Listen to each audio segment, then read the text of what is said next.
పరమేశ్వర స్వరూపైన సభకి నమస్కారం. కరచరణాదులతో అందరూ దర్శించడానికి యోగ్యమైన రీతిలో క్రిందకి దిగి వచ్చి ఈ భూమి మీద నడయాడితే అవతారము అని పిలుస్తారు. అలా భగవంతుడు కానీ భగవతి కానీ అనేక అవతారములు స్వీకరించారు. నిజానికి భగవంతుడికి లింగభేదం ఉండదు. ఆయన స్త్రీ కాదు, పురుషుడు కాడు, నపుంసకుడు కాడు.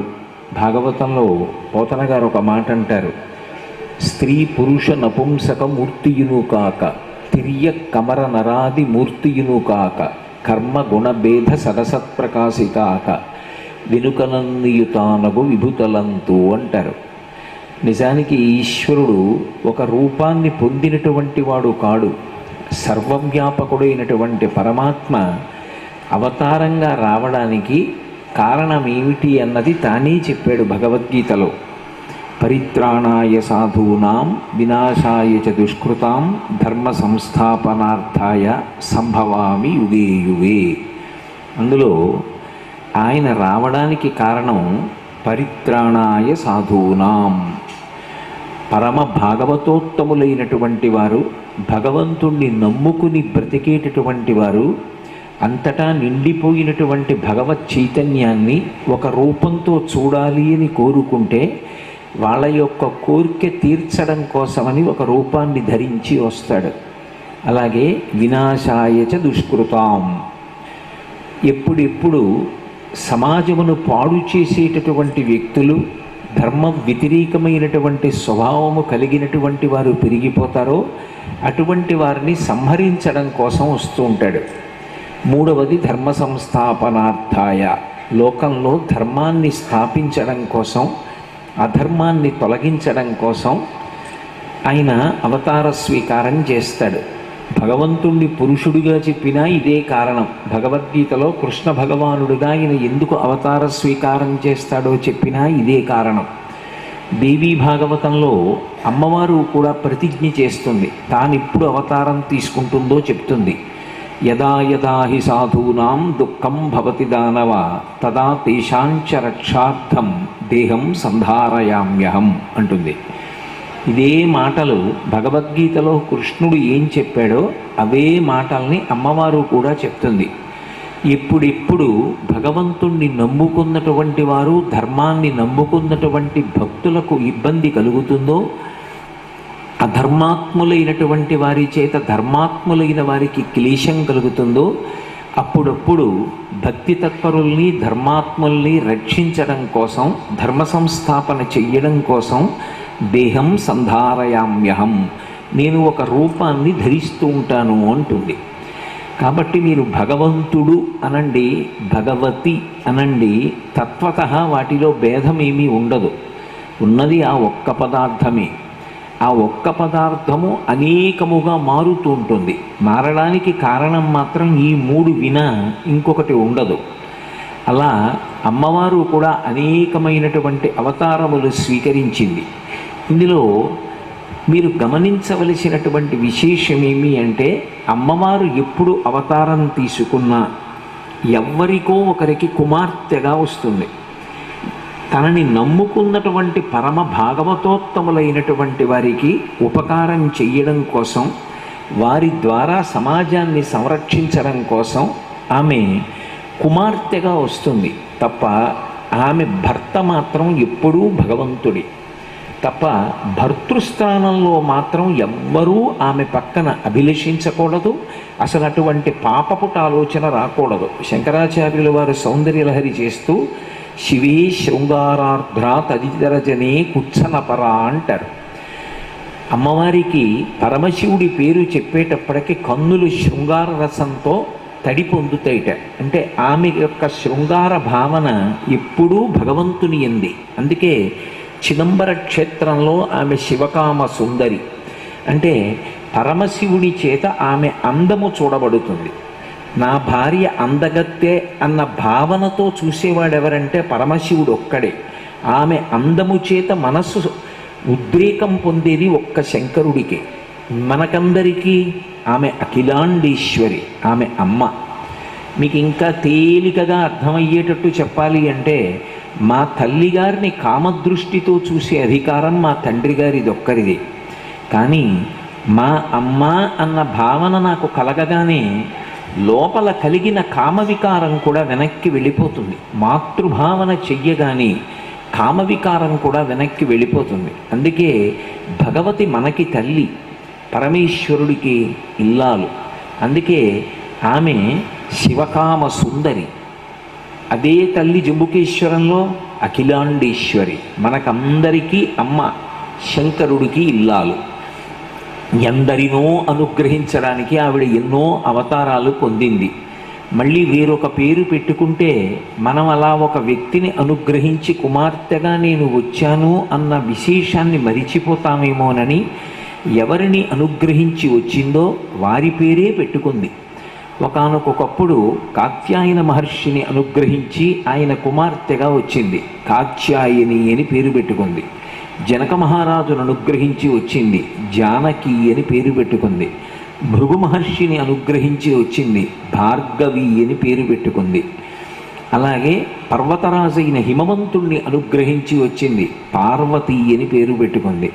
దక్ష ప్రజాపతిని అనుగ్రహించి కుమార్తెగా వచ్చింది, దాక్షాయణి అని పేరు పెట్టుకుంది. ఆకాశరాజును అనుగ్రహించి వచ్చింది, పద్మావతి అని పేరు పెట్టుకుంది. ఎప్పుడెప్పుడు ఎవరెవరికైనా కుమార్తెగా వస్తుంది. అసలు యథార్థమైన మాట చెప్పాలంటే ఎవరి కడుపున కూతురు పుట్టినా అది అమ్మవారి. ఎందుకని అంటే అమ్మవారి యొక్క ప్రధానమైన లక్షణం ఏది అంటే నిత్యానపాయని, అంటే ఆయనని విడిచిపెట్టి ఆమె ఉండదు. శ్రీరమ సీతగాక నిజసేవక బృందము వీరవైష్ణవాచార జనంబుగాక విరజానది గౌతమిగాక వికుంఠమున్నారయ భద్రశైల శిఖరాగ్రముగాక వసించు చేతనోద్ధారకుడైన విష్ణుడవు దశరథి కరుణాపయోనిధి అంటాడు గోపరాజు గారు. ఆయన అవతార స్వీకారం చేస్తే ఆయనని విడిచిపెట్టి ఉండకుండా ఆయనతో పాటుగా తాను క్రిందకి దిగి వచ్చేస్తుంటుంది. ఆయన రాముడిగా వస్తే ఆమె సీతమ్మగా వస్తుంది. ఆమె అవతారం తీసుకుంటే ఆయన దిగొస్తాడు. ఆమె పార్వతిగా వస్తే పరమశివుడు వచ్చి పరిణయం చేసుకున్నాడు. ఆయన కృష్ణుడిగా వస్తే రుక్మిణిగా వస్తుంది. అనగా ఆదిలక్ష్మి అయిన రుక్మిణితోడ క్రీడ సల్పుచున్న కృష్ణు చూచి పట్టణంబులోని ప్రజలుల్లసిల్లిరి ప్రీతులగుచు ముక్త భీతులగుచు అంటారు పోతన గారు భాగవతంలో. సూర్య భగవానుడి వంక తిరిగి స్కాంద పురాణాంతర్గతమైన స్తోత్రాన్ని ఒక్కసారి చెప్పినంత మాత్రం చేత ఉపనయనాధికారం లేనివారు 3 పూట్ల సంధ్యావందనం చేసి సహస్రగాయత్రి చేసిన ఫలితాన్ని పొందుతున్నారు అన్నారు. ఎవరిని చిన్నపుచ్చదు వేదం, అందరూ భగవంతుని యొక్క బిడ్డలు. బ్రాహ్మణోస్య ముఖమాసీత్, బ్రాహ్మణులు ముఖమండలంలో ఉంటారు అన్నారు. ఎందుకని అంటే ఈ క్రింద ఉండేటటువంటి శరీరాన్నంతటినీ నడిపించడానికి కావలసిన ఆజ్ఞ శిరస్సు నుండి వస్తుంది. బ్రాహ్మణుడు శాస్త్రాన్ని చదువుకోవాలి, పక్షపాతం లేకుండా శాస్త్రం మాట్లాడాలి, సమాజమునకు మంచి దారి చూపించాలి. అందుకని బ్రాహ్మణోస్య ముఖమాసీత్ బాహూరాజన్యకృత. క్షత్రియుడేం చేయాలి? తను సహజంగా చనిపోవడం కాదు, బలహీనుడైన వాణ్ణి బలవంతుడైన వాడు పాడు చేస్తుంటే బలహీనుణ్ణి రక్షించడానికి యుద్ధానికి వెళ్ళి చచ్చిపోవాలి. అందుకని బలమున్నవాడై ఉండాలి. అందుకని బాహూరాజన్యకృత, విరాట్ పురుషుని యొక్క బాహువులు క్షత్రియులైనారు. భూరు తదస్య యద్వైశ్య, వైశ్యులు విరాట్ పురుషుని యొక్క తొడలై ఉన్నారు. ఎందుకు తొడలన్నారు అంటే శరీరంలో అన్ని అవయవాలు కన్నా లావుగా ఉండవలసినది ఏది అంటే తొడ. తొడలు బలంగా లేవనుకోండి, తొడలు బలహీన పడిపోయాయి అనుకోండి, సన్నగా అయిపోయాయి అనుకోండి, ఇక చలనం ఉండదు. ఈ పైన ఉన్నటువంటి శిరస్సు ఆజ్ఞాపించిన ఓ శరీరమా నువ్వు కదులు, కన్యకాపరమేశ్వరి దేవాలయానికి వెళ్ళాలి, ప్రవచనం చెయ్యాలి, నువ్వు కదులు అన్న ఈ శరీరం కదలలేదు. ఎందుకంటే ఈ పైన ఉన్నటువంటి బరువుని ఆజ్ఞని గమనశక్తి ఉన్నటువంటి కాళ్ళని కలిపి నడవడానికి బలంతో మోసేదేది అంటే తొడ. ఈ తొడ నిప్పి చేసిందనుకోండి, తొడ మీద పుండు పుట్టిందనుకోండి, అసలు కూర్చోవడం కష్టం. తొడ కింద పుండేసిందనుకోండి, నేను ఎలా కూర్చుంటా, ఎలా అనుష్ఠానం చేస్తా? తొడ నిప్పెట్టింది అనుకోండి, గమనశక్తి ఏది ఎలా కదులుతా? ఏమీ చెయ్యలేడు, చాలా కష్టపడిపోతాడు. తొడలు బలంగా ఉండాలి. అంటే వాణిజ్య వ్యాపారముల యందు నిమగ్నమైనటువంటి వైశ్యులు పరిపుష్టంగా ఉన్నప్పుడే విరాట్ పురుషుడైనటువంటి సమాజం అంతా కూడా బలంగా ఉంటుంది అని దాని అర్థం. అందుకని ఊరు తదస్య యద్వైశ్య పద్భ్యాగం శూద్రో అజాయత. ఇది చిన్న పుచ్చి చెప్పిన మాట కాదు. ఇప్పుడు నా తల ఒక ఆజ్ఞ చేసింది అనుకోండి, పాదములు పాడవకుండా మాట్లాడాలి. కన్యకాపరమేశ్వరి దేవాలయానికి బయలుదేరు అన్నప్పుడు క్షేమకరమైన మార్గాన్ని చెప్తుంది తప్ప గాజు పెంకుల్లో నడిచి వెళ్ళు అని చెప్పదుగా. ఇది చెప్పినా నడవడానికి పాదాలు లేవనుకోండి, ఎక్కడెడతాడు? గమనశక్తి ఏది? అసలు కదలడానికి అవకాశం ఏది? అందుకని 4వ వర్ణము వారు పాదములై ఉన్నారు. ఇప్పుడు మీరు ఒక్క మాట చెప్పండి, నిజానికి తల ఎంత గొప్పదైనా వీటి సహకారము లేని నాడు గమనము లేదు. ఆ శరీరం శవం పడిపోయినట్టు పడిపోయి ఉంటుంది. ఎవరి గౌరవం వారికి ఇచ్చారు. ఇది మంచి ఆలోచించి చెప్పాలి. తల ఎప్పుడూ యోగక్షేమాలు చూసి చెప్పినట్టు తదనుగుణంగా పాదములు కదులుతాయి. కాబట్టి ఇప్పుడు శ్రేష్ఠి అన్న మాటకు అర్థం ఏమిటంటే సమాజమునందు తాను వర్తక వాణిజ్యముల చేత బలముగా ఉండవలసిన వాడు అని దాని అర్థం. కుసుమశ్రేష్ఠి గారి భార్య కుసుమాంబ, వాళ్ళ పేర్లు కూడా అలా కలిశాయి. పార్వతీ పరమేశ్వరుల పేర్లు కూడా విడివిడి ఉండవు. శివ శివా, హంస హంసిని, భవ భవానీ అలా ఎలా ఉంటాయో వాళ్ళిద్దరి పేర్లు కూడా అలా కలిశాయి. కుసుమశ్రేష్ఠి, కుసుమాంబ అన్నీ ఉన్నాయి. ఉండవలసిన దానికన్నా ఒకటి ఎక్కువ ఉంది. ఏమిటి అంటే కేవలముగా ఐశ్వర్య పరిపుష్టే కాదు, రాజ్య పరిపాలనాధికారం కూడా ఉంది. అది ఇంకొకరికి ఉండవలసింది, అది కూడా ఉంది దీనికి. పెనుగొండని రాజధానిని చేసుకుని పరిపాలిస్తున్నాడు, కానీ ఒక్కటే లేదు. ఏమిటది అంటే సంతానం లేదు. సంతానం లేకపోతే కొంతకాలం జీవితం సంతోషంగా ఉంటుందేమో, కానీ నిజానికి ఒక వయసు వచ్చిన తరువాత బిడ్డలు లేకపోతే జీవితం బరువు అయిపోతుంది. పిల్లలు తొక్కకుండా పక్క ఉండాలి అని అందరూ కోరుకుంటారు, పక్క శుభ్రంగా ఉండాలని. వేసిన పక్క వేసినట్టే ఉండిపోయిందనుకోండి, పెళ్ళైన ఎన్ని సంవత్సరాలకి కళ్ళమ్మటి నీళ్ళు వస్తాయి. పిల్లలు తొక్కని పక్క ఇంటికి బరువు. పిల్లలు బాడికాళ్లతో తొక్కేశారనుకోండి, మీ నాన్నగారేమో దుప్పటి శుభ్రంగా ఉండాలంటారు, మీరేమో ఇలా దుప్పటి వేయగానే ఎక్కి తొక్కేస్తారని పిల్లల్ని ఒక్క దెబ్బేసి మళ్ళీ దుప్పటి సరి చేసుకుంటేనే ఆ తల్లి జీవితానికి అభ్యున్నతి, ఆ తండ్రికి అభ్యున్నతి. వేసిన పక్క వేసినట్టు అలాగే ఉంటే ఇంటికి అభ్యున్నతి ఏది? సంతానం కావాలి. సంతానం ఉంటేనే పితృరుణం తీరుతుంది. ఆయన ఎంతకీ సంతానాన్ని పొందలేకపోయాడు. అందుకని గురుపాదములను ఆశ్రయించాడు. అంటే దాని అర్థం ఏమిటి? ఆయనకి వేదం మీద నమ్మకం ఉంది, గురువుగారి మీద నమ్మకం ఉంది, శ్రద్ధ కలిగిన వాడు అంటారు. ఒక కథ చెప్పేటప్పుడు ఉండే విశేషం ఏమిటంటే అన్నీ చెప్పరు నోటితో, మీరు అన్వయం చేసుకోవాలి. శ్రద్ధ అన్న మాటకు అర్థం ఏమిటి? శాస్త్రస్య గురువాక్యస్య సత్యబుద్ధ్యావధారణ సా శ్రద్ధ కడితా సిద్ధి యయా వస్తుపలభ్యతే అని శంకర భాష్యం. శంకర భగవత్పాదులు అంటారు, శాస్త్రము మీద గురువు మీద ఎవరికి నమ్మకం ఉంటుందో అటువంటి వాణ్ణి శ్రద్ధావంతుడు అంటారు. ఆయనకి తన గురువైన భాస్కరాచార్యుల వారి మీద నమ్మకం, వేదం మీద నమ్మకం. ఏదో గత జన్మలో పాపం చేసి ఉంటాను, ఆ పాపం ఇవాళ నేను సంతానాన్ని పొందాననేటటువంటి సుఖం పొందకుండా అడ్డుపడి శోకాన్ని కల్పిస్తోంది.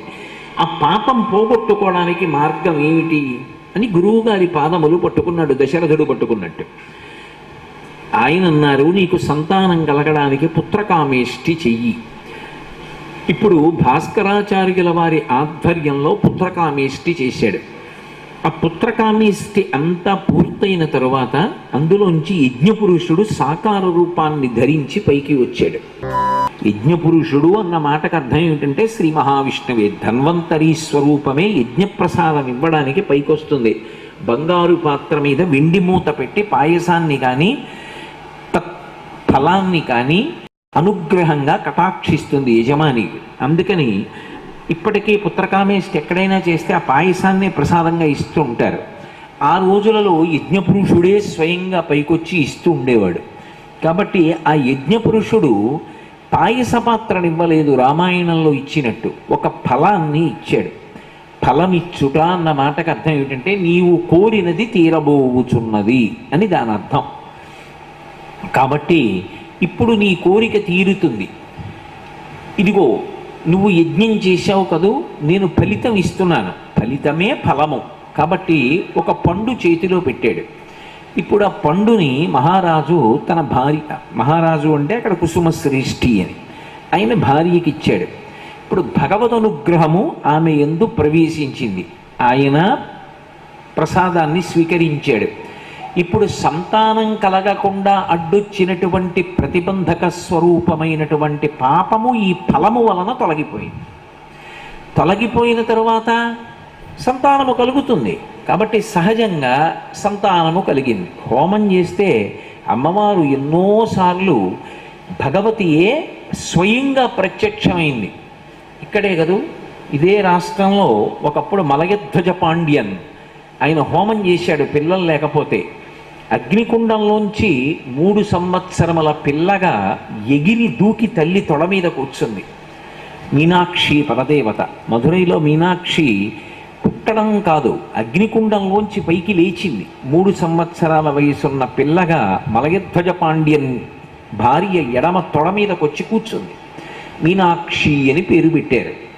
బాలాస్వరూపంగా ప్రకాశించింది. ఒకప్పుడు స్వర్గలక్ష్మి ద్రుపదుడు హోమం చేస్తే ద్రౌపది అన్న పేరుతో యజ్ఞకుండంలోంచి ఆవిర్భవించింది.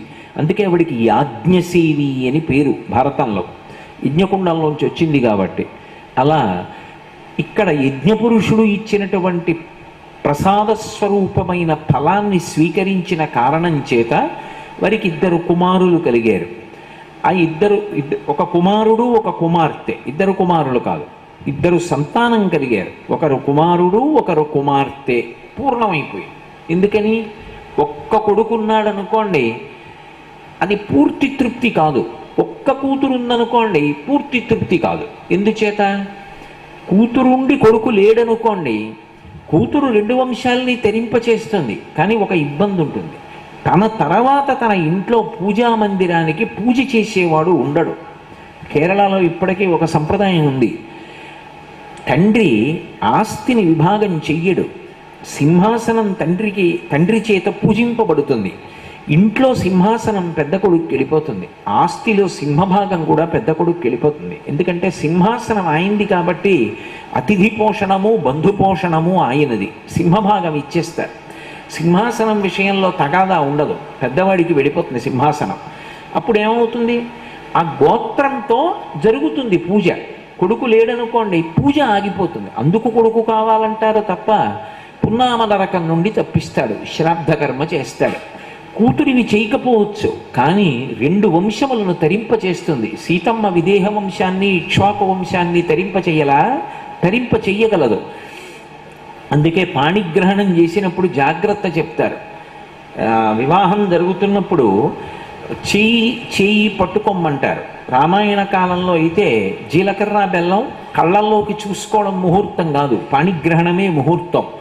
పాణిగ్రహణం చేసేటప్పుడు ఆడపిల్ల కుడి చెయ్యి చాపుతుంది. ఇలా చాపి ఉంచితే వరుడు తన కుడి చేతిని బోర్లించి పట్టుకోవాలి. పట్టుకున్నప్పుడు బొటనవేలు రాపాడేటట్టుగా పట్టుకుంటే కొడుకులు పుడతారు. వేళ్ళు మాత్రమే తగిలితే కూతురు ఒక్కతే పుడుతుంది. అరచేతికి వేళ్ళకి వేళ్ళు పూర్తిగా తగిలేటట్టుగా పట్టుకుంటే కొడుకులు కూతుళ్ళు కూడా పుడతారని వైవాహిక మంత్రములకు వ్యాఖ్యానం. ఎందుకని అంటే పుత్రులు కావాలి, పుత్రికలు కావాలి. ఎందుకంటే ఆడపిల్ల పుట్టింది, ఆ ఇంటి అందమే వేరు. నిన్ననే కదా చెప్పాను.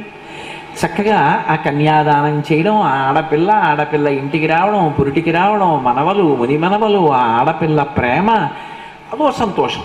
కొడుకు పుట్టాడు, తన తర్వాత సింహాసనానికి పూజ చేస్తాడు. తన తర్వాత కూడా తన కూతురికి పుట్టినిల్లు ఉంటుంది. అందుకని కొడుకు కూతురు కావాలి. పూర్ణ ఫలితాన్ని ఇచ్చేశాడు ఇప్పుడు యజ్ఞపురుషుడు. అంటే దీని అర్థం ఏమి అర్థమైంది మీకు అంటే, శ్రియమిచ్చేత్ హుతాశన అంటే వేదము నిరూపింపబడుతోంది. మీకు ఎప్పుడైనా అభ్యున్నతిని కల్పించగలిగినటువంటి దాన్ని భగవంతుడు ఇవ్వాలి అంటే దేని ద్వారా ఇస్తాడంటే అగ్ని ఆరాధనము వలన ఇస్తాడు. అసలు నిజానికి భారతీయులు సనాతన ధర్మంలో ఉన్న వాళ్ళందరూ కూడా అగ్ని ఆరాధకులు. అగ్నిని ఆరాధన చేస్తాం మనం. అందుకే ఆడవాళ్ళు కూడా వంట చేసినప్పుడు పొయ్యి మించి అన్నపాత్ర కిందకి దింపుతున్నారు అనుకోండి, దాన్ని పొరపాటున కూడా పొయ్యికి ఇటువైపుకి దింపరు, అంటే కుడి చేతి వైపుకి దింపరు. ఎందుకు దింపరు అంటే తూర్పుకి తిరిగి వంట చేస్తారు. తూర్పుకి తిరిగి వంట చేస్తున్నప్పుడు ఇల్లాలికి కుడి చేతి వైపు ఏ దిక్కుంటుంది? దక్షిణ దిక్కుంటుంది. దింపిన అన్నపాత్రని దక్షిణం వైపుకి దింపారనుకోండి, వెంటనే అది పితృదేవతా స్థానంలో ఉన్నటువంటి వాళ్ళకి అన్నం అవుతుంది. అప్పుడు అది శ్రాద్ధశేషం అయిపోతుంది. అందుకే యజ్ఞం చేసేటప్పుడు కూడా పాయస పాత్ర చెరువు అంటారు. తెచ్చి అక్కడ పెట్టగానే ముందోసారి ఉత్తరం వైపుకి జరుపుతారు. ఉత్తరం వైపుకి జరిపితే దేవతలకి హవిస్సు అవుతుంది. పురుషుడైతే స్వాహాకారంతో హవిస్సు ఇవ్వాలి. స్త్రీకి ఒక అధికారం ఉంది. ఏ పొయ్యిలో వంట చేసిందో ఆ పొయ్యిలో నేతితో తడిపినటువంటి 2 మెతుకులు వేసి నమస్కారం చెయ్యాలి. అగ్నిహోత్రుడు భట్టారకుడు. భట్టారక శబ్దం అందరికీ ఉండదు. శృంగార భట్టారక కాళిదాసు, లలితాపరా భట్టారిక అమ్మవారు, క్రోధ భట్టారక దుర్వాసో మహర్షి, అగ్ని భట్టారక అగ్నిహోత్రుడు. భట్టారక అంటే పరమ పూజనీయుడు అని అర్థం. అగ్ని భట్టారకుడు, ఆయన పరమ పూజనీయుడు, గొప్ప బ్రాహ్మణుడు. ఇంకే మొట్టమొదట ఒక సద్బ్రాహ్మణుడు అన్నం తిన్నాడు. నేతి మెతుకు వేసింది, ఆవిడ స్వాహాకారంతో వేయదు. 2 నేతి మెతుకులు తీసి అగ్నిహోత్రంలో వేసి నమస్కారం చేస్తుంది. ఇప్పుడు ఆ మిగిలినది ఏమిటి? బ్రాహ్మణోచ్ఛిష్టం. ఇప్పుడు అది యజమానికి పెడుతుంది, పిల్లలకి పెడుతుంది. దానివల్ల శ్రియం వేరు, ప్రియం వేరు. ఇది మీరు బాగా పట్టుకోవాలి. ప్రియం అంటే ఏమిటో తెలుసా? నా మనసులోంచి పుట్టినటువంటి కోరికలు అన్ని వేళలా అభ్యున్నతి కారకాలు కావు. ఎందుకని అంటే, ఇక్కడికి నేను వచ్చాను, వెళ్ళిపోతున్నప్పుడు అక్కడ నాకేదో గొలుసు కనపడింది అనుకోండి, చటుక్కున తీసి జేబులో వేసుకుందాం, ఇన్నాళ్ళకు గొలుసు దొరికింది మనకి అనిపించింది అనుకోండి, నేను జేబులో వేసుకుంటే అది ప్రియం, నా మనసుకి సంతోషాన్ని పెడుతుంది. కానీ దొంగతనం కాదు. దేవాలయంలో పట్టుకెళ్ళడం ఎంత ప్రమాదం. దేవాలయం కాదు, ఎక్కడా అలా తీసుకోకూడదు. కాబట్టి వద్దు, ఇది నాది కాదు. పాపం సాక్షాత్ ఆ తల్లి గురించి చెప్పడానికి వచ్చాను. ఆ తల్లి నా మనశ్శుద్ధిని పరిశీలించడానికి ఏం చేస్తావని నగ విడిచిపెట్టింది. ఏ తల్లి రూపంలోనో వదిలిపెట్టి పరిశీలిస్తోంది. ఈ నగని నేను తిరిగి ఇవ్వడం, అమ్మవారికి నగ చేయించి ఇవ్వడం అని తీసి ఇచ్చేశాను అనుకోండి, శ్రియం. ఈ మంచి పని నన్ను నా వంశాన్ని కాపాడుతుంది. అందులో కొంచెం ఉరిపిడి ఉంటుంది, కష్టం ఉంటుంది. కానీ ధర్మాన్ని పట్టుకుంటే శ్రియం. మనసుకి ఇష్టమైంది కదా అని ధర్మాన్ని వదిలిపట్టుకుంటే ప్రియం. రావణుడు పట్టుకున్నది ప్రియం, రాముడు పట్టుకున్నది శ్రియం. అది తేడా. అందుకే నీకు శ్రియము కలుగుగాక అంటారు శంకరాచార్యుల వారు. ఎక్కడ స్తోత్రం చేసినా ఒక మాట అంటారు, నీకు శ్రేయస్సు కలుగుగాక అంటారు. అగ్నిని ఆరాధన చేస్తే ఏమిస్తుంది అంటే శ్రియాన్ని ఇస్తుంది. శ్రియం వలన కీర్తి వస్తుంది, యశోశరీరుడు అవుతాడు. అందుకని అగ్నిహోత్రమునందు నేతి అన్నపు మెతుకు వేసి మిగిలిన శేషాన్ని యజమానికి బిడ్డలకి పెడుతుంది భార్య. పురుషుడైతే అగ్ని కార్యం చేసి అగ్నిలో హవిస్సిస్తాడు స్వాహాకారంతో. కాబట్టి ఇప్పుడు అగ్నిహోత్రుణ్ణి ఆరాధన చేస్తే వచ్చినటువంటి ఈ పిల్లలిద్దరూ ఎవరు? శ్రియం. వాళ్ళెవరికి శ్రియం అంటే శాశ్వతమైన కీర్తి ఆ తల్లిదండ్రులకు కట్టపెట్టబోతున్నారు.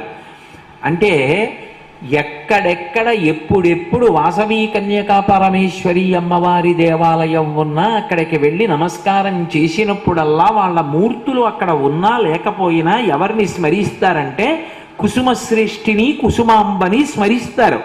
అంతటి కీర్తి వాళ్ళకి కట్టబెట్టడానికి అగ్నిహోత్రుడు అనుగ్రహించాడు. కాబట్టి శ్రియమిచ్చేత హుతాశన, అగ్ని ద్వారా వచ్చిన శ్రేయము, శ్రేయస్సు. వాళ్ళిద్దరికీ నామకరణం చేయవలసి వచ్చింది. ఆయనకి ఎందుకు వచ్చిందో ఆలోచన. ఇప్పటికీ మనం అంటుంటాం కదూ, కన్యాకుమారి ధీమహి తన్నో దుర్గి ప్రచోదయాత్. ప్రచోదయాత్ అంటే మా భావములను ప్రకాశింపజేయుగాక, ఉద్దీపింపజేయుగాక అని. ఆయన ఆలోచన అలా కలిగింది. కొడుక్కి విరూపాక్షుడు అని పేరు పెట్టాడు. విరూపాక్షుడు అన్న నామం ప్రధానంగా శివుడికి అన్వయం అవుతుంది. విరూపాక్షుడు అని కొడుక్కి పెట్టాడు. కూతురికి వాసవాంబ అని పేరుంచాడు. అంబ అంటే అమ్మ అని. అంబ శబ్దం పూర్వం భగవతి పరంగా కలుపుకుంటూ ఉండేవారు. లలితాంబ, కామాక్ష్యాంబ, అలా చివర అంబా శబ్దాన్ని కలిపి వాసవాంబ అన్నాడు. ఎవరు వాసవి అన్న మాటకు అర్థం ఏమిటి అంటే వసువు, వసువులు అంటూ ఉంటాం కదా. వాసవుడు అంటే ఇంద్రుడు. ఇంద్రుడు అని నేను అన్నప్పుడు కేవలము స్వర్గలోకాధిపతి కాదు. వేదమునందు ఇంద్రశబ్దం ఎవరికి అన్వయం అంటే పరబ్రహ్మమునకు అన్వయం. ఇప్పటికీ మీరు రుద్రాధ్యాయం వినండి. అభిషేకం చేస్తున్నప్పుడు ఓ మాట చెప్తారు. ఏదో పృథివీచమ ఇంద్రశ్చమే తస్తాచమ ఇంద్రశ్చమే విష్ణుశ్చమ ఇంద్రశ్చమే అంటారు. ఆ అనువాకం అంతా కూడా ఇంద్రశ్చమే ఇంద్రశ్చమే ఇంద్రశ్చమే అని నడుస్తుంది. మీరు రామాయణం చదవండి.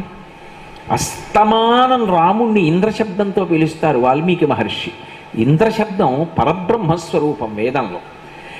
పరబ్రహ్మము యొక్క శక్తి ఎవరో ఆమెయే పరబ్రహ్మ మహిషి. ఇప్పుడు వాసవి అన్న మాటకు అర్థం ఏమిటంటే పరబ్రహ్మ మహిషి. ఆమెయే కామాక్షి, ఆమెయే లలితా పరాభట్టారిక. అంటే ఆమె ఒక్క సరస్వతి కాదు, ఒక్క లక్ష్మి కాదు, ఒక్క పార్వతి కాదు, ముగ్గురు శక్తుల మూలపుటమ్మ. అమ్మలగన్నయమ్మ ముగురమ్మల మూలపుటమ్మ చాలా పెద్దమ్మ సురారులమ్మ కడుపారడి బుచ్చినయమ్మ తన్ను లోనమ్మిన వెల్పుటమ్మల మనంబున ఉండెడియమ్మ దుర్గమాయమ్మ కృపాబ్ధి నిత్యుత మహత్వ కవిత్వ పటుత్వ సంపదలు అంటారు పోతన గారు. మూకశంకరులు కామాక్షి పరదేవతను ఉద్దేశించి స్తోత్రం చేస్తూ వదనారవిందవక్షో వామాంక తటీ వశం వదీభూత అంటారు. అంటే ఒకరికి ముఖమునందుంటుంది సరస్వతిగా బ్రహ్మగారికి ఆయన శక్తి. శ్రీ మహావిష్ణువుకి వక్షస్థలమునందుంటుంది లక్ష్మి స్థితికార శక్తి. పరమశివుడికి వామార్ధ భాగమునందుంటుంది లయకార శక్తి. ఒక్కొక్కరికి ఒక్కొక్క శక్తినిచ్చింది. అది అలా మూడుగా ఉన్నటువంటి ఒక్కటి ఎవరో ఆమెయే కామాక్షి, ఆమెయే మీనాక్షి, ఆమెయే విశాలాక్షి, ఆమెయే అంబ, ఆమెయే వాసవి. కాబట్టి ఇప్పుడు ఎవరామె అంటే శంకరాచార్యులు వారు సౌందర్యలహరి చేస్తూ అంటారు. గిరా మాహుర్దేవీం ద్రుహిణ గృహిణీం అగమవిదో హరేహ పత్నీం పద్మాం హరసహచరీం అద్రినిలయాం తురీయాకాపిత్వం దురధిగనిసీమ మహిమ మహామాయా విశ్వం భ్రమయసి పరబ్రహ్మ మహిషి అంటారు. అమ్మా నువ్వే ఒకప్పుడు విష్ణువు ఇల్లాలు లక్ష్మివై ఐశ్వర్యాన్ని ఇస్తావు. ఒకప్పుడు నువ్వే గిరా మాహుర్దేవీం ద్రుహిణ గృహిణీం అగమ విదోహో శాస్త్రములు తెలుసున్నవారు చెప్పిన మాటమ్మా. నువ్వే ఒకప్పుడు తెల్లటి బట్ట కట్టుకుని సరస్వతీ కటాక్షం ఇస్తావు. నువ్వే ఒకప్పుడు ఎర్రటి బట్ట కట్టుకుని శక్తినిస్తావు. మూడు ఇవ్వగలిగిన దానివి నువ్వే. అవతలవాడు వచ్చి నీ ముందు నిలబడినప్పుడు వాడికి ఏది ఇస్తే ప్రయోజనమో దాన్ని ఆరూపంగా ఇస్తావు. చదువిచ్చినప్పుడు సరస్వతి, ఐశ్వర్యం ఇచ్చినప్పుడు లక్ష్మి, శక్తినిచ్చినప్పుడు పార్వతి, ఇస్తున్నది మాత్రం ఆవిడే. ఇందులో వెడుతున్నప్పుడు దాని పేరు విద్యుత్ శక్తి అంతే. అది ఇందులోకి వస్తే నేను చెప్పిన మాట గట్టిగా వినపడుతుంది, అది ఇందులోకి వస్తే నాకు గాలేస్తుంది, అది అందులోకి వెడితే దీపం బాగా వెలుగుతుంది. కానీ ఇవన్నీ ఉన్న లోపల అది లేనప్పుడు మాత్రం ఎందుకు పనికిరావు. అది విద్యుత్ శక్తి. శక్తి ఆ ఒక్క శక్తి ఈ మూడైతే మీకేం అభ్యంతరం లేదుగా. ఆ విద్యుత్ శక్తిగా మూడుగా మారి ప్రయోజనం ఇస్తోంది. ఆ ఒక్క వాసవియే సరస్వతి అయి చదువునిస్తుంది, లక్ష్మి అయి ఐశ్వర్యం ఇస్తుంది, పార్వతి అయి శక్తినిస్తుందని చెప్పడం వాసవి. కాబట్టి ఆమె ఇంద్రశబ్దం చేత వేదపరమైన ఇంద్రశబ్దంలో పరబ్రహ్మ మహిషి. ముగ్గురమ్మల మూలపుటమ్మ ఆమె. కాదంటారా? ఇంకొంచెం కిందకు వస్తానంటారా? వాసవుడు అంటే ఇంద్రుడు, ఇంద్రశక్తి అంటే ఇంద్రాణి. ఇంద్రాణి అన్న మాటకు అర్థం ఏంటంటే స్వర్గలక్ష్మి. సమస్త భోగములకు ఆలవాలము స్వర్గలోకము. ఇంద్రుని యొక్క శక్తి ఏదో ఆమెయే ఇంద్రాణి. కాబట్టి ఇంద్రశక్తిగా పిలవబడేటటువంటి తల్లి. కాదంటారా? ఈ ఇంద్రియములకన్నిటికీ కూడా శక్తి అయినటువంటి రూపం ఎవరుందో ఆమెయే వాసవి. మీరు ఎన్ని రకాలుగా చెప్పండి, ఆమె ఎవరు అంటే ఆదిశక్తి, ఆమెయే పరదేవత. ఒకప్పుడు సీతగా వచ్చింది, ఒకప్పుడు రుక్మిణిగా వచ్చింది, ఒకప్పుడు కాత్యాయినిగా వచ్చింది, ఒకప్పుడు దాక్షాయినిగా వచ్చింది, ఒకప్పుడు వాసవిగా వచ్చింది. అయితే నాకు కూతురుగా వచ్చిన తత్వత నువ్వు నాకు అమ్మవి. కానీ ఇప్పుడు నువ్వు మాత్రం నన్ను నాన్నగారండి అంటున్నావు, కుసుమాంబని పట్టుకుని అమ్మా అంటున్నావు. అమ్మా అని నువ్వు నిజానికి ఈవిడన్నా లౌకికంగా మమ్మల్ని అనుగ్రహించడానికి అమ్మా అంటున్నావు, కానీ నువ్వే మాకు అమ్మవి. తత్వత నువ్వు లోకములకు తల్లివి, కాబట్టి మేము నీకు బిడ్డలమే. మా అదృష్టం ఏమిటి, మిగిలిన వాళ్ళకి మాకు ఓ తేడా ఉంది. వాళ్ళందరూ నీ దగ్గరికి వచ్చి భిక్షాం దేహి కృపావలంబనకరీ మాతాన్న పూర్ణేశ్వరి అంటారమ్మా, అన్నం పెట్టంటారు. మేమేం చేస్తాం, అమ్మ అన్నం తినంటాం. ఎందుకని మరి కూతురుగా వచ్చావుగా. శంకరాచార్యుల వారు ఈ తేడా చెప్పారు సౌందర్యలహరిలో. ఏదో అందరూ అమ్మ అన్నం పెట్టంటారు పార్వతీదేవిని. హిమవంతుడు ఏం చేశాడు అంటే ఆయన మాత్రం ఇలా చేత్తో కరాగ్రేణ స్పృష్టం ద్రుహిణగిరిణ అని ఆ గడ్డం పట్టుకుని, తల్లి పార్వతి అన్నం తినవు, అన్నం తినకపోతే ఆకలేస్తుందమ్మా అని అన్నం పెట్టాడు. నిజానికి ఆ అన్నం పెడుతున్నది ఎవరు, ఆవిడే. ఆవిడ అందరికీ అన్నం పెడుతుంటే అమ్మా అని పిలిచి అన్నం పెట్టే అధికారం, గడ్డం పట్టుకునే అధికారం ఆవిడ అనుగ్రహంతోనే హిమవంతుడు పొందినట్టు ఇవాళ మేం పొందాం. అందుకని అంబ శబ్దం కలిపాడు. ఇప్పుడు కలిపితే వాసవాంబ అన్నాడు. ఇప్పుడు పుట్టినది ఎవరు, పరదేవతయే. ఎందుకు పరదేవత అంటే ఆమె లౌకికంగా ఒక కర్మ అనుభవించడానికి వచ్చింది కాదు, పుత్రకామేష్టి చేస్తే వచ్చింది అగ్ని యొక్క అనుగ్రహంగా. అందుకని వాళ్ళిద్దరెవరో కారు, అన్నా చెల్లెళ్ళుగా వచ్చారు తప్ప నిజానికి వాళ్ళు సాక్షాత్తుగా పరబ్రహ్మము, పరబ్రహ్మ మహిషి నా ఇంట పుట్టారు రూపాలతో. అది కుసుమశ్రేష్ఠి యొక్క భావన. పరమ సంతోషం. కాలం గడిచిపోతోంది, ఆ పిల్ల పెద్దదయింది, యవ్వనం అంకురించింది, చక్కగా ఇంట్లో తిరుగుతోంది. అయితే సహజంగా ఆ తల్లి యొక్క లక్షణాలు చెప్పినప్పుడు ఎక్కడెక్కడ అమ్మవారు ఆవిర్భవించినా ఆవిడకి సహజంగా ఉండేటటువంటి స్వభావం చేత ఆమె పరదేవత అని తెలుస్తూ ఉంటుంది. మనం పెద్ద పట్టించుకోగానే పురాణాలు చదివేటప్పుడు వీటికి చాలా ప్రాధాన్యత ఉంటుంది. ఏదో రుక్మిణీదేవి పుట్టిందనుకోండి, ఆవిడ ఏం చేస్తూ ఉంటుందో చెప్పేవారు పోతన గారు.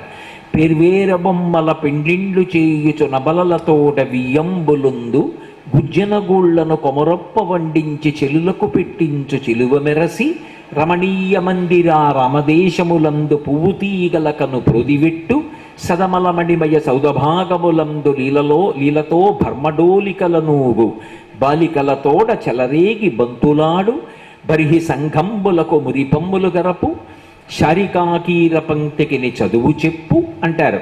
ఆ రుక్మిణీదేవి పుట్టినప్పుడు సంగీతంలో, సాహిత్యంలో, చిత్రకళలో, ఆటలలో, పాటలలో అందరికీ అన్నం పెట్టడంలో ఆవిడకి ఇష్టం. ఎందుకని అంటే అమ్మవారి సహజ లక్షణం ఏమిటంటే ఆవిడ సంగీత ప్రియ.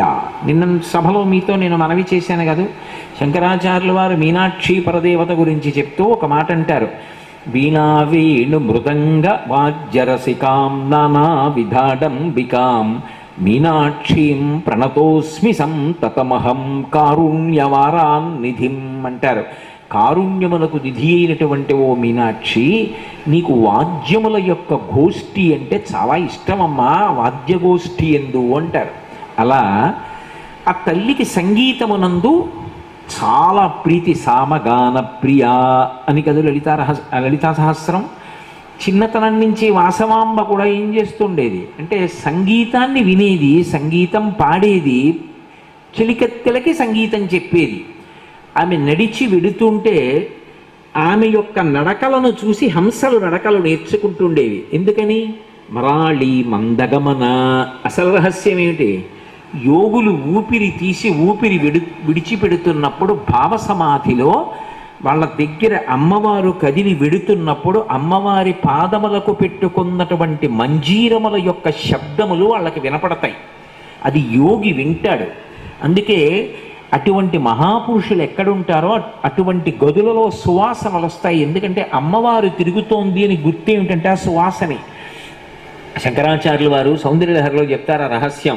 దునూతుధ్వంతం నస్తులిత దళితేందీ వరవనం ఘనస్నిగ్ధ శ్లక్షణం చిగుర నిగురంబం తవ శివే అంటారు. ఆవిడ జుత్తుకి జుత్తులో పువ్వులకి కూడా అంత గొప్ప పరిమళం ఉంటుంది. కాబట్టి ఆ తల్లి సంగీత సాహిత్యముల యందు లలితమైన భావనల యందు ప్రీతి కలిగి ఉంది వాసవాంబ. విరూపాక్షుడు గురువుగారైన భాస్కరాచార్యుల వారి దగ్గర వేదం నేర్చుకున్నాడు, గుర్రపు స్వారీ నేర్చుకున్నాడు, విలువిద్య నేర్చుకున్నాడు, ధనుర్వేదం నేర్చుకున్నాడు. అంటే రాజ్య సంరక్షణకి కావలసినటువంటి సమస్త విభూతులను ఆయన సంతరించుకున్నాడు. లలితమైనటువంటి భావనలను విద్యలను ఆమె సహజంగా ప్రకటనం చేసింది. ఇలా కొంతకాలం అయింది. సామంతరాజులు ఎక్కడుంటారో అక్కడికి ప్రభువులు వస్తూ ఉంటారు. ఒకప్పుడు పెనుగొండ విష్ణువర్ధనుడు వచ్చాడు, ఆతిథ్యం ఇచ్చాడు. వచ్చినటువంటి వారికి ఆతిథ్యం ఇవ్వడం ఈ దేశ సంప్రదాయం. కృతీచ ప్రతికర్తవ్యం యశధర్మ సనాతన అంటారు రామాయణంలో. కాబట్టి ప్రభువు విష్ణుస్వరూపుడు కనుక ఆయనకి ఆతిథ్యం ఇచ్చాడు. ఇంటికి వచ్చినటువంటి విష్ణువర్ధనుడు ఆ పిల్లని చూశాడు. నవయవ్వనంలో ఉంది. ఈమెను నేను వివాహం చేసుకుంటాను అన్నాడు. ఆయన క్షత్రియుడు, వీళ్ళు వైశ్యులు. ఈ పిల్లని ఇవ్వచ్చా? క్షత్రియుడికి అనుమానం వచ్చింది. తండ్రి ఏమీ మాట్లాడలేదు. సరే మీరు నిర్ణయం చెయ్యండి అని చెప్పి విష్ణువర్ధనుడు వెళ్ళిపోయాడు. ఈయన వ్యక్తిగత సమస్యని సమాజ సమస్య చేశాడు కుసుమశ్రేష్ఠి. తానొక నిర్ణయం చెయ్యలేదు. 614 మందిలో ఉంది, నాకు జ్ఞాపకం ఉంటే సరిగ్గా 614 మంది వైశ్య కులాన్ని, 612 103 దగ్గరగా 714 మంది గోత్రాల వాళ్ళని వైశ్యులందరినీ కూడా సమావేశపరిచి భాస్కరాచార్యుల వారిని ఆధ్యక్షం వహించమన్నాడు. ఆధ్యక్షం వహించమని నా కుమార్తె అయినటువంటి వాసవాంబని విష్ణువర్ధనుడు అడుగుతున్నాడు. ఇవ్వనా ఇవ్వవద్దా అని అడిగాడు. అందులో అధికులు 612 గోత్రములకు చెందినటువంటి వైశ్యులు అన్నారు, ప్రభువుకి నీ కుమార్తె భార్య అవడం, ప్రభువుతో బంధుత్వం కలవడం మనం మరింత బలపడడానికి ఉపయోగపడుతుంది, కాబట్టి పిల్లనియ్యి అన్నారు. కానీ కొంతమంది మాత్రం 102 గోత్రముల వారు మాత్రం అన్నారు, అలా ఇవ్వవద్దు, మనకంటూ ఒక సదాచారం ఉన్నది కదూ, కాబట్టి ప్రభువుకి పిల్లనిచ్చి పెళ్లి చేయవద్దు. 2, మనం ప్రభువు అడిగాడు కాబట్టి మన పిల్లని ఇచ్చేయాలని చెప్పి మనకి ఇష్టం ఉన్నా లేకపోయినా ఇవ్వడం అనేటటువంటిది స్త్రీ మర్యాదకి విఘాతం. ఆమెకి ఇష్టం ఉందా లేదా అన్నదానితో సంబంధం లేదు. ఏదో రత్నహారీ చపార్థివా అని లోకంలో ఒక మాట, లోకంలో ఎక్కడ విలువైన వస్తువు దొరికినా అది ప్రభువుదే అని. ఆయన ఇష్టపడ్డాడు కాబట్టి పిల్లని ఆయనకి ఇచ్చేయడం ఏమిటి? ఆమె మనసుతో సంబంధం ఎక్కడుంది? అసలు ఆమెకి ఇష్టమా కాదా? అలా ఉండడం ఆమెకి అంగీకారయోగ్యమా కాదా? ఇది విచారించవా? ఆయన అడిగాడని ఇచ్చేస్తావా? ఇవ్వవద్దు. ఆ పిల్లకి ఇష్టమైతే ఇవ్వండి, లేకపోతే ఇవ్వడానికి వీల్లేదు. అసలు అలా ఇవ్వద్దు. రాజుకి పిల్లని ఇవ్వడం ఏమిటి? ఇవ్వవలసిన అవసరం లేదు మనకి. కాబట్టి ఇవ్వకపోతే ఏమవుతుంది? ప్రభువు శక్తివంతుడు, తన యొక్క చతురంగ బలాల్ని తీసుకుని మన మీదకి వస్తాడు పిల్లల్ని తీసుకెళ్ళడానికి. మనం ఏం చేద్దాం? చిట్ట చివరి నెత్తుటి బొట్టు వరకు పోరాటం చేద్దాం. రాజ్య పరిపాలన చేస్తున్నావుగా, యుద్ధం చేద్దాం. మడిసిపోతే మడిసిపోతాం, గెలిస్తే పిల్లని రక్షించుకుంటాం. ఇప్పుడు కొంతమంది వేరు వర్గమైపోయి యుద్ధం చేద్దామన్నారు, కొంతమంది యుద్ధం వద్దు పిల్లనిద్దామన్నారు. ఇప్పుడు అది కుటుంబ సమస్య ఏమైంది? సమాజ సమస్యగా మారి వింది అన్నింటినీ తల్లి. అన్నీ విన్న వాసవాంబందే ఇందులో 2 అంశాలు ఇవిడి ఉన్నాయి. ఒకటి, నేను పెళ్లి చేసుకోవడం. ఇక్కడ పెళ్లి చేసుకోవడం అనేటటువంటి మాటలో నా ప్రమేయం ఉండాలి కదూ, నా ఇష్టాయిష్టములకు కూడా ఒక సంబంధం ఉంటుంది కదూ. స్త్రీ అనేటటువంటిది అబల అన్న భావన కూడదు. మీరు ఎప్పుడైనా సరే అమ్మవారి తత్వంలో ఇది ప్రధాన భాగం, ఇది గుర్తుపెట్టుకోవాలి. స్త్రీ అంటే అబల, ఆమె మన్నేం చేస్తుంది అనేటటువంటి చాలా చులకన స్వభావాన్ని అమ్మవారు అంగీకరించదు. ఒకప్పుడు మహిషాసురుడు అలాగే ప్రవర్తించాడు, అబలను అందించేస్తుంది కాబట్టి అసలు స్త్రీ చేతిలో చనిపోకూడదని నేను వరం అడగనన్నాడు. మహిషాసుర మర్దని అయి చంపేసింది. అబల అనేటటువంటి చులకన భావం కూడదు. ఆమె స్త్రీ, అందంగా ఉంది కాబట్టి నేను పెళ్లి చేసుకుంటాను. ఇది స్త్రీ స్వాతంత్ర్యానికి, స్త్రీ మర్యాదకి భిన్నమైనటువంటి ప్రవృత్తి. అబలగా భావించడం దోషం. 2, వ్యక్తిగతమైన సమస్యని సమాజ సమస్య చేసి ఇవాళ కొంతమంది ఇష్టమని, కొంతమంది ఇష్టం లేదని, కొంతమంది ప్రభువు పక్కన నిలబడి, కొందరు వ్యతిరేకంగా నిలబడి యుద్ధం చేసి నా పెళ్లి కోసమని మీరందరూ తగులాడుకుని ఇంతమంది మరణించి ఇంతమంది నెత్తురు ఏరుగా ప్రవహించడం నాకు ఇష్టం లేదు. ఎప్పుడైతే ఒక స్త్రీ మర్యాద అబలా అన్న పేరుతో మంట కలిసిపోతోందో, ఎప్పుడైతే మనం ఎదురు తిరిగి నిలబడలేకపోతున్నామో, మన ఇచ్ఛానుసారం నడవలేకపోతున్నామో, అది 10 మంది సమస్య చేసి 10 మంది దానికోసం మరణించేటట్టు చెయ్యడం కన్నా మనకు ఆ విషయం ఇష్టం లేదు కాబట్టి మనం శరీర త్యాగం చేయడం మంచిది.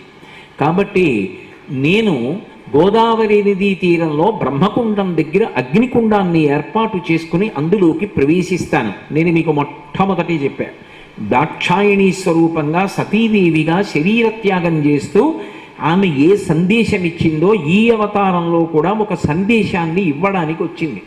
నేను అగ్నికుండ ప్రవేశం చేస్తాను. ఈ సిద్ధాంతమును అంగీకరించిన వారు కూడా అగ్నికుండ ప్రవేశము చేయవచ్చు.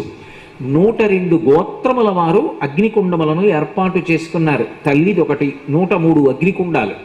గోదావరి నదీ తీరంలో బ్రహ్మకుండం దగ్గర 103 అగ్నికుండములను ఏర్పాటు చేసి ఆ తల్లి అందులోకి ప్రవేశిస్తూ ఒక మాట చెప్పింది. ఇక పైన మీరందరూ ఒక్క మాట జ్ఞాపకం పెట్టుకోండి. ఊరూతదస్య యద్వైశ్య అని కదు వేదవాక్యం. దేశభక్తికి, మనసు స్వచ్ఛంగా ఉండడానికి, సమాజ సేవకి, వర్తక వాణిజ్యములకు, వ్యవసాయమునకు యోగ్యత సహజముగా కలిగినటువంటి జాతి. కాబట్టి మీరు వాటి యందు మనసు లగ్నం చెయ్యండి, విజయం సాధిస్తారు. తప్ప రాజ్య పరిపాలన మీకు సంబంధించినది కాదు. రాజ్య పరిపాలన మీద దృష్టి పెట్టవద్దు. వీటి యందు మీరందరూ కూడా స్థిరపడండి. నా మాటని మీరందరూ కూడా తల్లి మాటగా స్వీకరించండి అని చెప్పి అగ్నికుండ ప్రవేశం చేసేసి శరీర త్యాగం చేస్తుంటే మిగిలిన వారికి అనుమానం వచ్చి, అమ్మా నీ యథార్థ స్వరూపాన్ని ప్రకాశింపచేయి, నువ్వు చిట్ట చివర చరమ సందేశంగా మాకు ఈ వాక్కులు వినిపించావు, అసలు నువ్వెవరు అని అడిగారు. అసలు నువ్వెవరు అని అడిగినప్పుడు ఇప్పుడు మీరు దేవాలయంలో చూస్తున్నటువంటి పరదేవతా స్వరూపాన్ని ప్రకాశింపచేసి, తాను పరమశివుని యొక్క ఇల్లాలినని, సాక్షాత్తుగా భగవతి స్వరూపిణినని చెప్పడానికి త్రిభంగి స్వరూపంగా నిలబడి, అంటే నడుం కొద్దిగా పక్కకి వాల్చి, ద్విభుజి అంటే 2 భుజములు కలిగినదై, లంబిత హస్తం అంటారు, ఒక చెయ్యి ఇలా పక్కకి పెట్టి ఉంచి ఒక చేతిలో పద్మం మొగ్గ పట్టుకుంటారు, పువ్వులు. ఆ పద్మాలు చేత్తో పట్టుకొని, నేను సాక్షాత్ పరదేవతా స్వరూపాన్ని మీ అందరికీ ఒక సందేశాన్ని ఇచ్చి, సమాజంలో మీరు ఏ మార్గంలో వెడితే అభ్యున్నతిని పొందుతారో మీకు చెప్పడం కోసం వచ్చిన దాన్ని. అందుకని నేను ఈ కుసుమ సృష్టికి, కుసుమాంబకి కుమార్తెగా వచ్చాను. వారి కర్మ అక్కడతో పూర్తయిపోయింది, ఇక వారు పుట్టవలసిన అవసరం ఉండదు. మీరు తల్లిగా బిడ్డల్ని చేసి చెప్తున్న నా మాట పాటించండి అని వెళ్ళిపోయింది. ఆనాటి నుంచి ఈనాటి వరకు ఈ రంగముల యందు ప్రవేశించినటువంటి ఈ వర్ణము వారందరూ కూడా సిద్ధహస్తులై లోకమునందు మంచి పుణ్యకార్యములు చేస్తూ నిలబడ్డారు. అందుకే మీరు ఆలోచించండి, దేశభక్తికి పెట్టింది పేరు. భారతదేశానికి స్వాతంత్ర సంగ్రామంలో అహింసని ఆయుధంగా చేసుకుని, సత్యాన్ని ధర్మాన్ని నా 2 నేత్రములు చేసుకుని అహింసా మార్గంలో రవి అస్తమించని బ్రిటిష్ సామ్రాజ్యపు కబంధ హస్తములలోంచి భరతమాతని కాపాడి, దాస్య శృంఖములను ఛేదించి సర్వతాక ప్రజాస్వామిక గణతంత్ర రాజ్యంగా భారతదేశాన్ని ఆవిష్కరింపచేస్తానని ప్రతిజ్ఞ చేసి స్వాతంత్ర సంగ్రామాన్ని నడిపించినటువంటి మహాత్మా గాంధీ గారు ఈ వర్ణంలోంచి వచ్చిన వారి. ఆంధ్ర రాష్ట్ర పోరాటాన్ని నిర్వహించినటువంటి పొట్టి శ్రీరాములు గారు ఈ వర్ణంలోంచి వచ్చిన వారి. అది నేను ఏదో కేవలముగా ఒక కులం గురించి మాట్లాడడం నా ఉద్దేశ్యం కాదని మీరు గమనించాలి. అది పరదేవత యొక్క అనుగ్రహ విశేషణంగా నేను ప్రతిపాదన చేస్తున్నాను.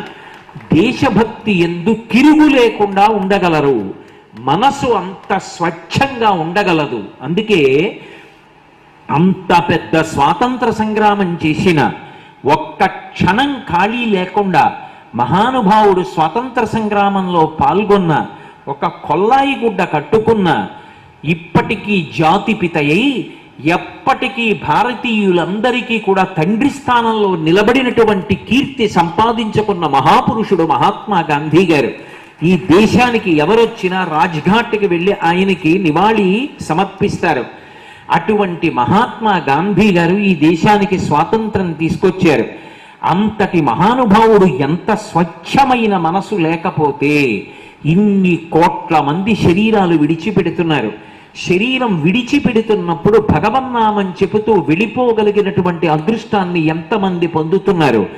ఎదురుగుండా కక్ష కట్టిన వ్యక్తి నిలబడి తుపాకీ పట్టుకుని గుండెల్లోకి తోటాలు కాల్చేస్తుంటే, ఒక తోటా వెగనక ఒక తోటా గుండెల్లో దిగబడుతుంటే గుండె చేత్తో పట్టుకొని హే రామ్ హే రామ్ అంటూ ఆయన ఒరిగిపోయాడంటే ఆయన ఎంత స్వచ్ఛమైన హృదయం ఉన్నవాడు, ఎంత పరమభక్తి తత్పరుడు, ఎంత వేద ప్రామాణ్యమును అంగీకరించినవాడో, ఎంతగా దేశాన్నంతటినీ తన కుటుంబంగా ప్రేమించినవాడో, ఎంత విశాల హృదయుడు, ఎంత భగవద్గీతని ఆరాధించినవాడో, ఎంతటి మహాత్ముడు కాకపోతే కంచికామకోటి పీఠాధిపతులైన మహాపురుషులు చంద్రశేఖరేంద్ర సరస్వతి స్వామి వారంతటి వారు మహాత్మా గాంధీ గారితో సమావేశం పెట్టవలసి వస్తే వారితో కలిసి కూర్చోడానికి యోగ్యమైన ప్రదేశం ఏది అంటే గోశాలలోకి తీసుకెళ్లి కూర్చోపెట్టి మాట్లాడుకున్నారు ఇద్దరు.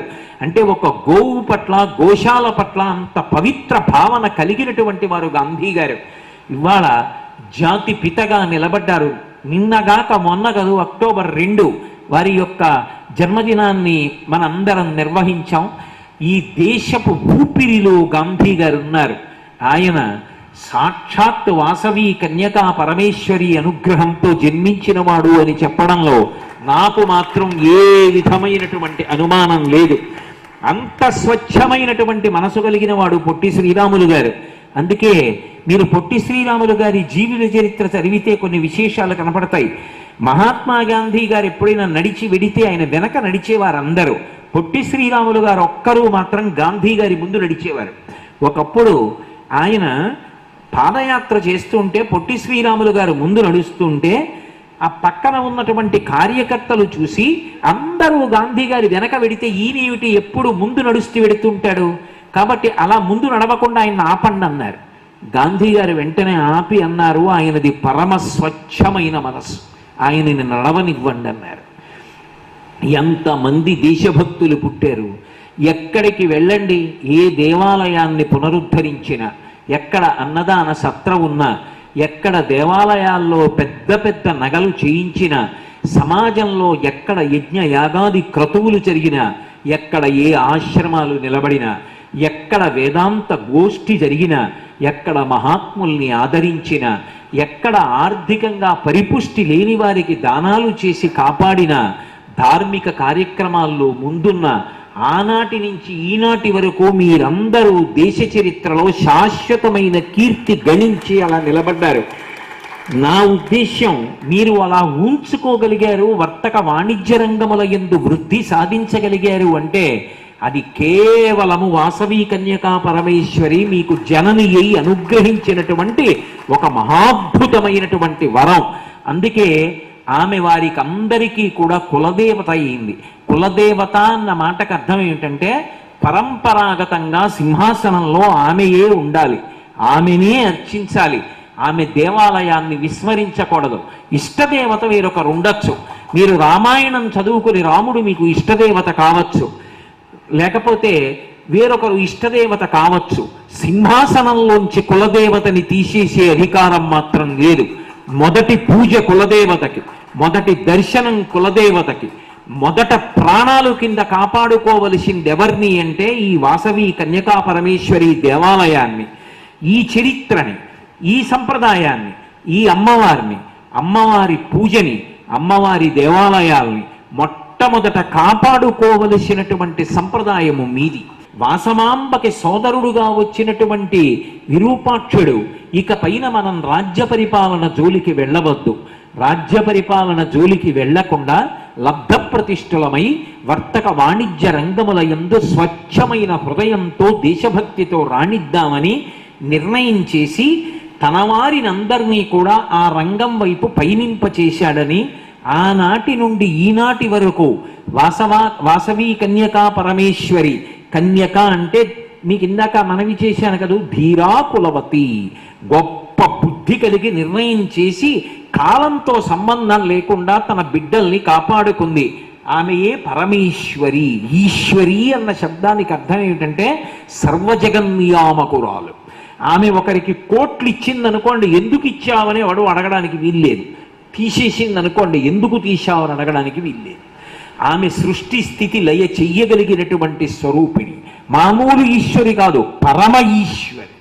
అందుకే లోకాల్లో ఆమె పాదముల వంక చూసి ఒక నమస్కారం చేస్తే చాలు. శంకరాచార్యుల వారు సౌందర్యలహరిలో అంటారు, హిమానీ హంతవ్యం హిమగిరి నివాసైక చతురౌ నిశాయాం నిద్రాణం నిశచరమ భాగ్యే చ విశదౌ వరం లక్ష్మీపాత్రం సృజనమితి అని ఆ సమయాచారమునందుండేటటువంటి వారిని రక్షించు పాదములు కలిగినటువంటి తల్లి. హిమానీ హంతవ్యం హిమగిరి దివాసైక చతురౌ. పద్మం ఉందనుకోండి, మంచు వచ్చి తగిలితే ముడుచుకుపోతుంది. చీకటి పడిందనుకోండి, పద్మం ముడుచుకుపోతుంది. కానీ అమ్మవారి పాదాలు సరోజం తత్పాదవు జనని జయ కశ్చిత్రమిహ కిం అంటారు. పాద పద్మములు అంటాం, కానీ నిజానికి పద్మములకు అమ్మవారి పాదములకు పోలిక లేదు. ఎందుచేత? పద్మాన్ని తీసుకెళ్లి హిమాలయ పర్వతం మీద పెట్టారనుకోండి, అంత చలికి తట్టుకోలేదు, ముడుచుకుపోతుంది. మంచు వచ్చి తగిలిందనుకోండి, ముడుచుకుపోతుంది. చీకటి పడిందనుకోండి, ముడుచుకుపోతుంది.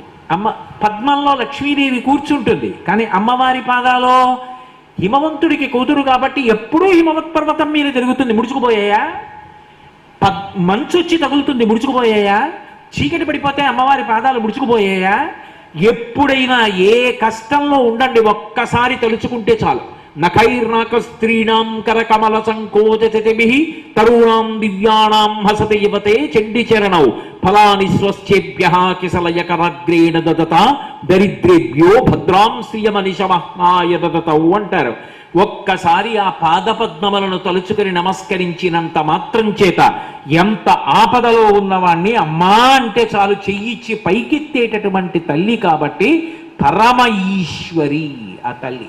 కాబట్టి ఆనాటి నుంచి ఈనాటి వరకు వాసవి కన్యకా పరమేశ్వరి అన్న పేరుతో ఆ తల్లి కీర్తింపబడుతోంది, ఆరాధింపబడుతోంది. ఎందరినో బిడ్డల్ని చేసుకుని ఆమె అనుగ్రహిస్తూనే ఉంది. ఆ తల్లి మీకే కాదు, అందరికీ తల్లే. సర్వం శ్రీ ఉమామహేశ్వర పరబ్రహ్మార్పణమస్తు. స్వస్తి.